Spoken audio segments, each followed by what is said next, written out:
Okay, back to Bernie Sanders. Again, it is an act of, it is just a source of endless insanity to me that the Democratic Party is preparing to nominate this human being.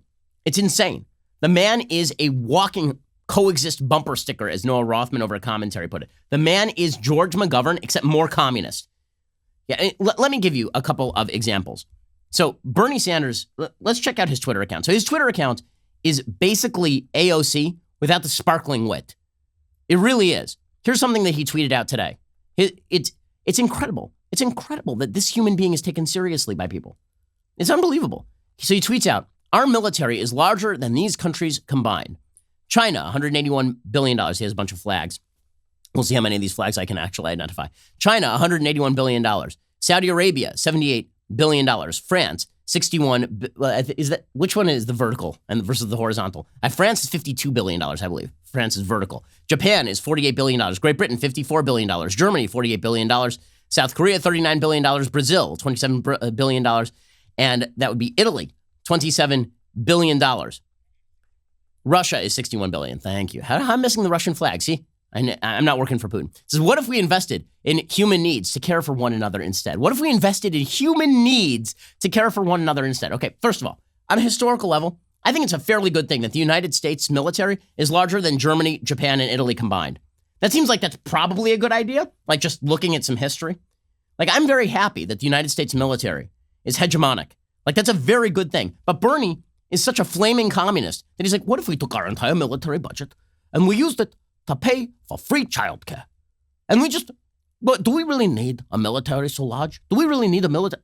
And the answer is yes, to stop people from killing us and attacking us and wrecking our interests. The man is using the song Imagine as a campaign platform. Imagine there's no countries. It's not hard if you try.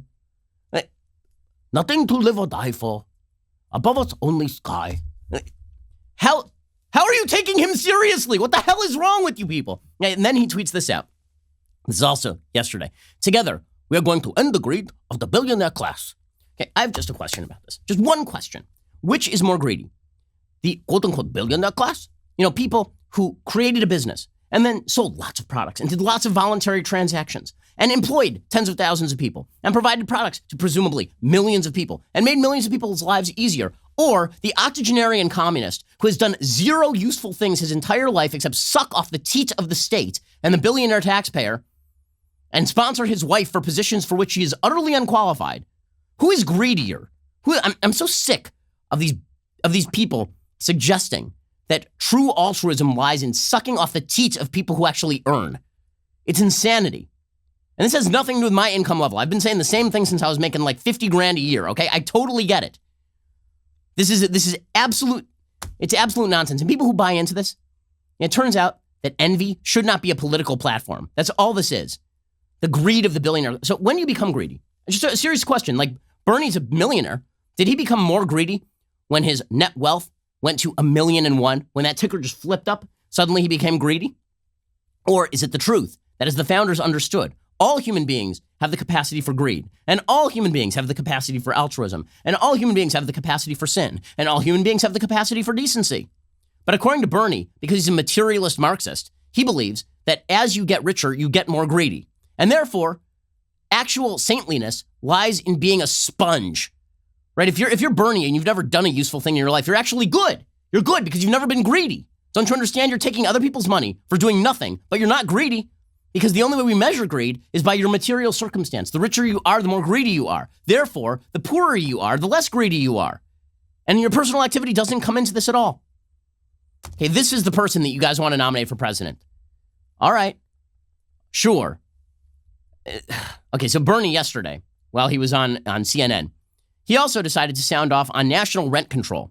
So not only does he want to sink the U.S. economy, he'd also like to destroy the national real estate economy, which is one of the great sources of wealth in America and has been for generations. Let's just be clear about what rent control does.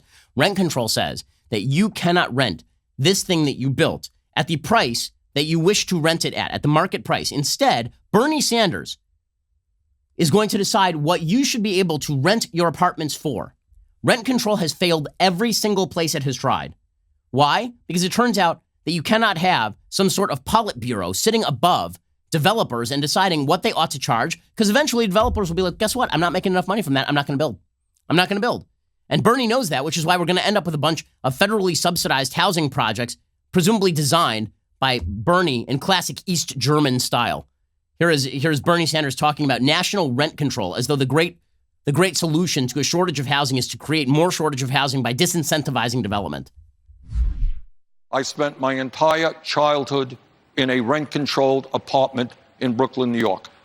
And that meant that my family, at least, we didn't have a lot of money, but we didn't have to worry about rents, going up by 10, 15%, which many Americans do.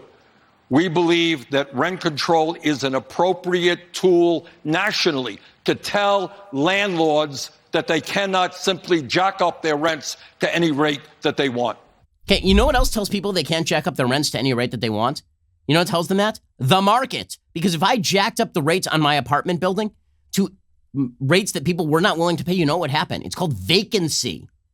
But he doesn't understand how markets work. He thinks that basically a developer just sits there and then goes, I'd like to rent this place for $1 million a month, and I'll force you to take it. Because Bernie doesn't understand consent. It's amazing. Socialists don't understand consent. Did you know that every like on this video creates one additional leftist tier? Don't ask me why. That's called science. To take advantage of this amazing opportunity, hit the like button.